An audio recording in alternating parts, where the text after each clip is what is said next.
Hello and welcome. This motorhome is the Rapido M96. It's on a Mercedes base, as you can see from the logo there. Looks like a traditional sort of Mercedes van, something from the past. But this has got a price from the future. 141,000. Hey, I know you don't believe me, so I'm going to take you over to the sign here. There you go. 140,820 for a Rapido motorhome. Okay, it's got a kick-off price here, but you probably want to want all this stuff anyway. Most expensive, incidentally, is this one here, isn't it? 6,000 nearly for the upgrade engine upgrade and an Alde chassis. So the Rapido M pack, which is nearly another 5,000. Right, 754 long, 234 wide, 295 high on a 3.5 ton basis. I haven't got the empty weight for you, but I can say that that won't leave a lot of payload. Indeed, I suspect that the payload is not going to be sufficient for 4 people. I suspect, because I don't have the figures here, so I don't really know. It's got 2 beds. You've got this one at the back, and there's one also at the front. This bed will go up and down, right? You go up to give you more room in the garage, and down like this. This is, I think, the lowest position it will go to.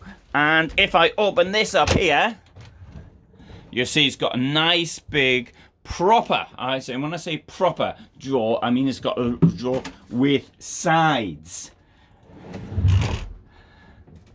So anyway, right, this bit down here, it looks like a sliding door, but in fact it's for the sliding the bed that goes up and down. And we've got here storage on both sides. It's a relatively deep wardrobe, and there's space under there for any stuff you might want to take to bed with you, particularly stuff that might need charging, because there's a 12-volt plug there. You get an adapter which costs next to nothing, and you can charge your phone up or whatever it has to be charged up. And there's one on that side as well. Reading lamps under the bed. I can't show it to you because the 12-volt has been turned off. Well, fair enough, I understand that. Alde heating. Alde is the premier heating. Mind you, I'm not knocking Truma or manufacturers for that matter, except for Webasto I don't like. But Alde is, I think, the best. We've got more there. We've got HDMI ready, and here we've got another 12-volt plug. Now, one feature here is that we can actually close this door here like this. That goes across like that. That comes across like that, and that shuts you in the bedroom. There you go. Does it make a rattle? Well, you wouldn't have it up like that anyway. If you were moving, it would be locked in position, I presume. But does it make a rattle? Well, this is new and it's rattling. What's it going to be like after you've had it a few years? In fact, you won't have to get a radio because you'll be able to listen to the rattling. That'll be nice. Toilet in here with Alde heating, and a big mirror behind which is storage as well. That's there's the shower. I'm into looking at drainage at the moment, and there you go. Sorry, I'll move this out the way because somebody's put this in unnecessarily. Now, it's one of these more successful camper van. I like this drainage actually quite well because there is a filter thing that goes in there and it catches all the bits that fall off you. And when you're in a van, more bits seem to fall off you than when you live in the house, probably because you're living an outdoor life and there's not much room between the front door and the shower.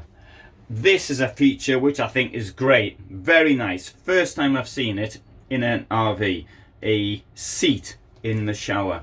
Brilliant, great idea, well done.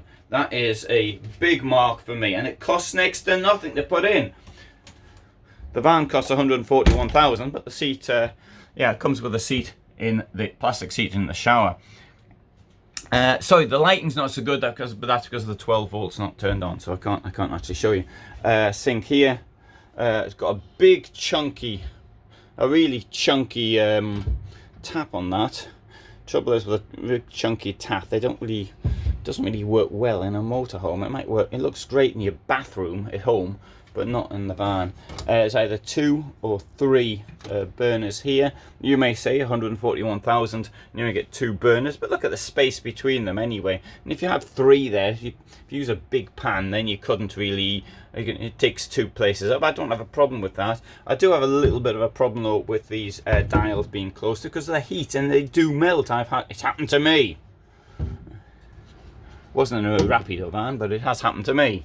Got more power up here, so I can't complain at the power. 230, 12 volts. Hang on. No, it still isn't on. I thought, I don't know what I was thinking there, hopefully. We've got here a, what do you call it, extractor. And up here, look, and there's the proof there's an extractor. Lots of space around here. Now, once more, I'd love to have shown you the bed.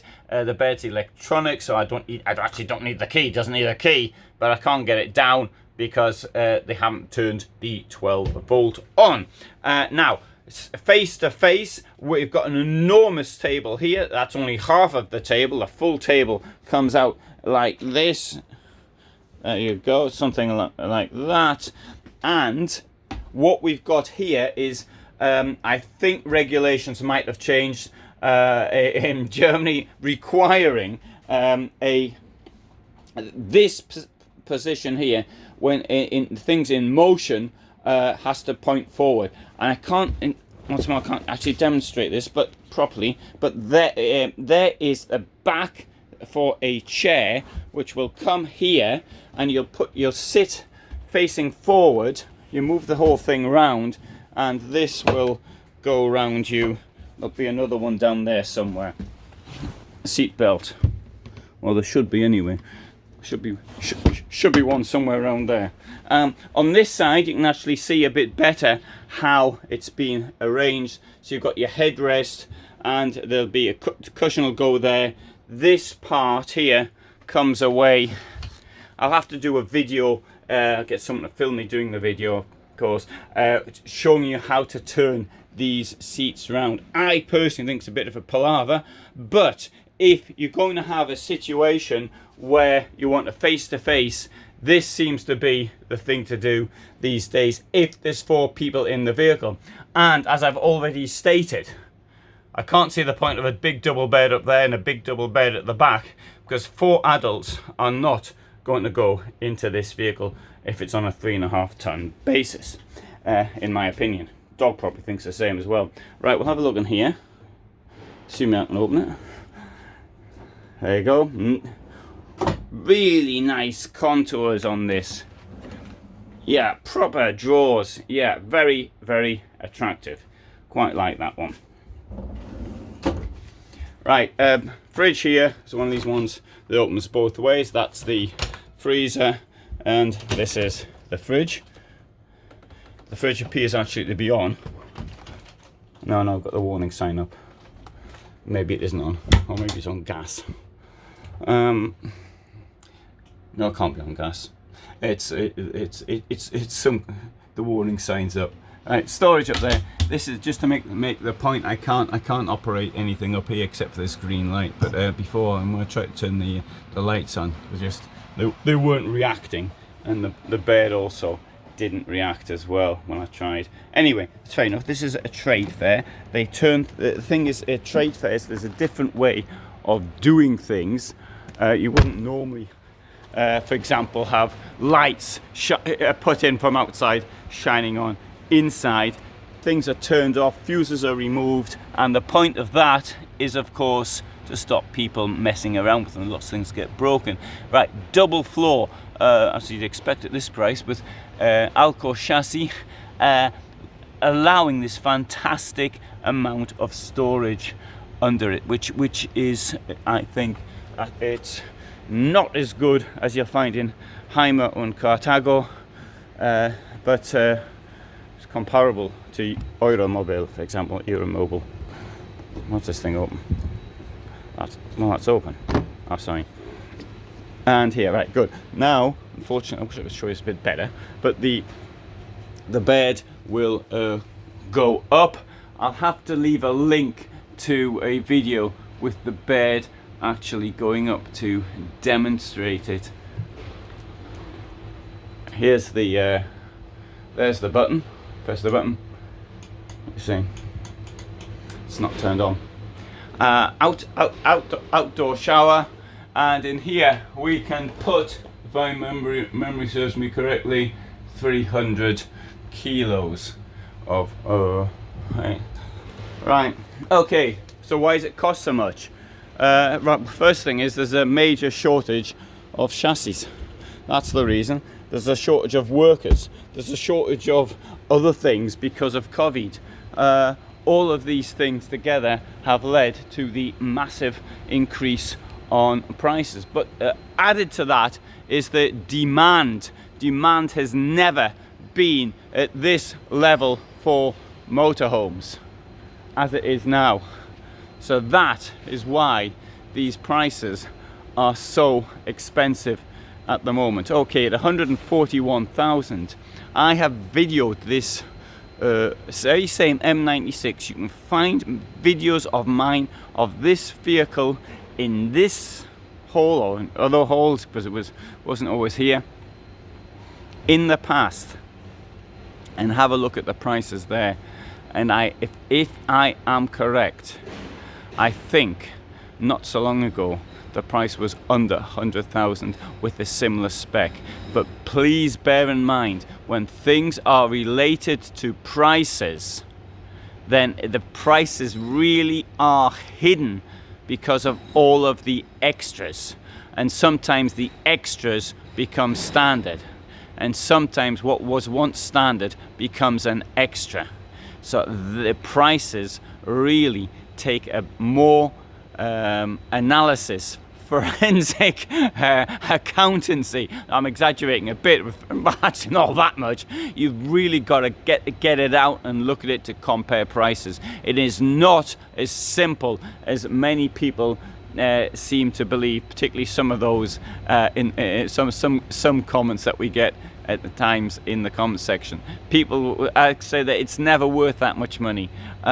I'd say this: if you've got to wait a year and a half to get something, then the laws of economic supply and demand clearly show that it is worth that much money, because that it is a capitalist system. It's the way economics work, and that's my opinion on that one. Okay, thanks very much for watching. I hope you found that interesting. Lots more videos on this site, including a M96 Rapido from 2019. I think it's 2020 or 2021 or 2022. I think maybe it was on there, but it is on there from some years. All the best from me in Düsseldorf.